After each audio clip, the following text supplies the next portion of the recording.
Our group is going to be working with Glen Elementary School. Right now they have a PTA, but it's pretty small. It's pretty inactive, and they're attempting to grow it, so they're using our data to see what would work best, some strategies that would work best for the parents. Honestly, we stumbled across the PTA. We have 2 kindergartners, and we said, hey, it's good to be a part of the PTA and know what's going on at the school. And then we started to see some of the barriers at Glen. Parent-teacher relationship was very weak. When the child did have a problem, that parent would try to talk to a teacher, or if a teacher had a problem, that teacher would try to talk to the parent, and they would just miscommunication. That made it difficult for them to figure out what the child actually needed. And being a predominantly Black school and brown school, it just made the self-esteem even lower, because then parents felt like, oh, well, they don't really care about me, because then they have to wonder, is it because of the color of my skin? Is it because I'm Latino? Is it because I'm Black? You mess with the lion? Parents and teachers with signs in hand reading, "Keep our school public," crowding outside Glen Elementary. This is one of 4 schools now being considered for the state's new innovative school district. That really solidified our role in the PTA. Like, no, we need to stay on and build the PTA here at Glen, because there's really no one here to advocate for these children in a real organic way.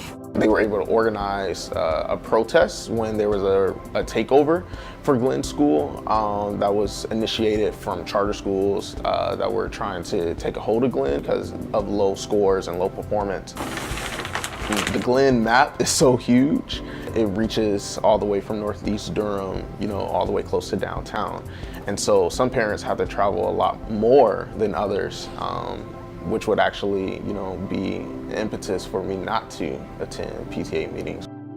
I've been doing like a little bit of research and also thinking of how we can build tools for them so that later on they can have data that they've collected and analyze, and they can analyze that data. The system that we created actually create a bubble map, and it will categorize them kind of like a social mapping. Oh, this parent is great at outreach, and person is great at communicating ideas and coming up with new strategies. And so that social map from the surveys that we'll do will actually give the PTA presidents a category for all of that.